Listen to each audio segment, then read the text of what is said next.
السلام علیکم قدرمنو پښتنو. نن د روزې دویمه ده، سبا یې درېیمه ده. په پښتنو کې دوې دردناکې واقعې سوي دي. یو پلار ولاړ سوی دی، خپل بچی جیلاني هغه یې ویشتلی دی، په چاړه یې وهلی دی، مړ کړی دی، شهید کړی دی. اکا نن راولاړ سوی دی، جمال الدین د چمن اوسېدونکی، دا یې مړ کړی دی. ډېره د افسوس خبره ده. اوس زوی چې دی د پلاره څه نه دی محفوظه، وراره د اکا څه نه دی محفوظه. دا د حفاظت رشتې دي. پلار مهربانه دی، پلار په اولاد مهربانه دی، پلار به اولاد ساتي، مینه به ورکوي.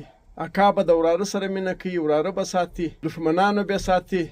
خو نن پلار دښمن دی، نن زوی دښمن دی، نن اکا دښمن دی، نن وراره دښمن دی. دغه کورنۍ دی، دا خاندان دی. خاندان له دې څه جوړېږي. ډېر افسوس زموږ سیاستدانو، لیډرانو، لیډرشپ، سیاست پلار زوی نه سره کښېنول، اکا وراره نه سره کښېنول. زموږ د منبر سړی دونې کمزوره دی چې پلار زوی نه سره کښېنول، وراره او اکا یې نه سره کښېنول.